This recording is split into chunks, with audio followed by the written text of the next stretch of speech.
दिल्ली चुनाव में समाजवादी पार्टी आम आदमी पार्टी के पक्ष में चुनाव प्रचार करेगी। समाजवादी पार्टी के प्रमुख अखिलेश यादव अरविंद केजरीवाल के साथ रोड शो करेंगे। 30 जनवरी के रिठाला इलाके में रोड शो वो करने वाले हैं। अखिलेश के साथ साथ कई समाजवादी पार्टी के सांसद भी आम आदमी पार्टी के लिए प्रचार करते 30 जनवरी को दिखाई देने वाले हैं, जिसमें कैराना सांसद इकरा हसन का नाम भी शामिल है। तो आपको बता दें कि 5 फरवरी को जहां मतदान होने हैं दिल्ली विधानसभा चुनाव के लिए, उससे पहले तमाम पार्टियों ने कमर कस ली है चुनाव प्रचार करने के लिए। दिग्गज मैदान में इस वक्त प्रचार के लिए उतरते हुए नजर आ रहे हैं और इसी क्रम में दिल्ली चुनाव में समाजवादी पार्टी आम आदमी पार्टी के पक्ष में चुनाव प्रचार करेगी और खुद समाजवादी पार्टी के प्रमुख अखिलेश यादव अरविंद केजरीवाल के साथ रोड शो करेंगे और तारीख जो तय की गई है वो है 30 जनवरी को रिठाला इलाके में रोड शो करेंगे अखिलेश यादव अरविंद केजरीवाल के साथ। और इतना ही नहीं, अखिलेश के साथ साथ कई समाजवादी पार्टी के सांसद भी आम आदमी पार्टी के लिए प्रचार करते हुए मैदान में नजर आएंगे, जिसमें कि कैराना सांसद इकरा हसन का नाम भी शामिल है।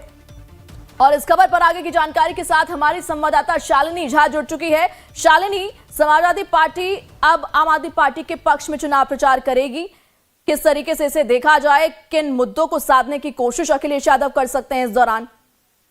देखिए, जहां भी बीजेपी को जवाब देने की बारी आती है या बीजेपी के खिलाफ खड़े होने की बारी आती है, अखिलेश यादव सबसे आगे नजर आते हैं। और इसी कड़ी में आम आदमी पार्टी को वो पहले भी समर्थन देते हुए नजर आए हैं। उन्होंने साफ कहा था कि दिल्ली में अरविंद केजरीवाल की सरकार बनने जा रही है और समाजवादी पार्टी फ्रंट फुट पर रहकर आम आदमी पार्टी को समर्थन देगी। आपको याद हो प्रेरणा की कुछ समय पहले ही जब एक प्रोग्राम का आयोजन किया गया था संसद सत्र के दौरान, अखिलेश तब भी वहां पर आए थे और अरविंद केजरीवाल के समर्थन में उन्होंने बड़ी बातें कही थी। और अब जब दिल्ली के विधानसभा चुनाव में अखिलेश यादव आएंगे तो तमाम मुद्दों पर जो है दिल्ली वालों के बीच में जाएंगे और भाजपा पर आप देखिएगा कि तमाम बड़े आरोप लगाते हुए नजर आएंगे। और ना सिर्फ अखिलेश यादव जो है वो रोड शो करेंगे, बल्कि कैराना से उन्हीं की पार्टी के सांसद इकरा हसन भी आम आदमी पार्टी के लिए आपको प्रचार करते हुए नजर आएंगी। तो साफ तौर पर आप कह सकती हैं इंडिया अलायंस में जो दो फाड़ अभी इस वक्त नजर आ रहा है, क्योंकि कांग्रेस भी अलग लड़ रही है और आम आदमी पार्टी अलग लड़ रही है। ऐसे में समाजवादी पार्टी का स्टैंड पूरी तरीके से क्लियर हो चुका है कि वो रोड शो करेंगे आम आदमी पार्टी के लिए और आम आदमी पार्टी को ही समर्थन भी देंगे। ठीक है शालिनी, आप बने रहिएगा हमारे साथ।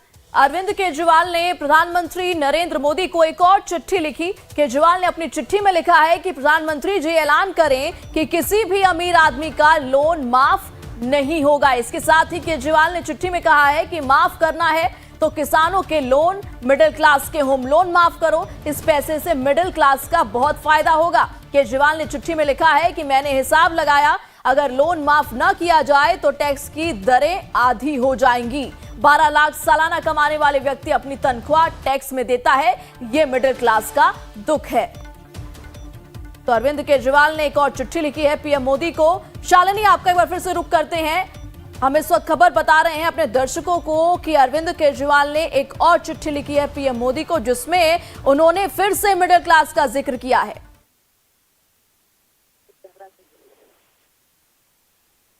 आप बिल्कुल देखिए प्रेरणा, कई बार वो पीएम को चिट्ठी लिख चुके हैं तमाम मुद्दों को लेकर। इससे पहले डीटीसी बस सेवा को लेकर और मेट्रो में रिबेट को लेकर भी उन्होंने चिट्ठी लिखी थी और इस बार फिर उन्होंने प्रधानमंत्री नरेंद्र मोदी को चिट्ठी लिखा, जिसमें उन्होंने बड़ी बातों का जिक्र किया है। और उसमें सबसे, अगर आप देखें कि सबसे बड़ी बात यह है कि उसमें कहा गया है कि अमीर जो आदमी है उन लोगों का लोन माफ नहीं होना चाहिए, किसानों के लोन माफ होने चाहिए, मिडिल क्लास के लोन माफ होने चाहिए।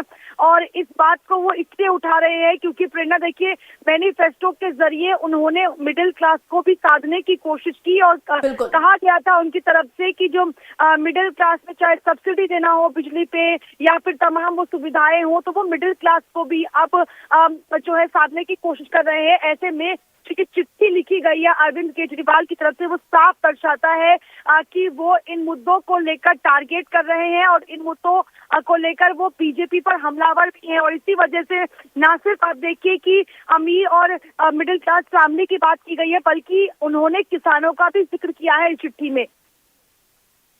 बिल्कुल शालिनी, कहीं ना कहीं मिडिल क्लास को मुद्दा बनाने की कोशिश पुरजोर तरीके से की जा रही है। इन तमाम जानकारियों के लिए आपका बहुत बहुत शुक्रिया। आगे बढ़ते हैं, रुख अगली खबर का। बागपत के बड़ौत में भगवान आदिनाथ के निर्वाण लड्डू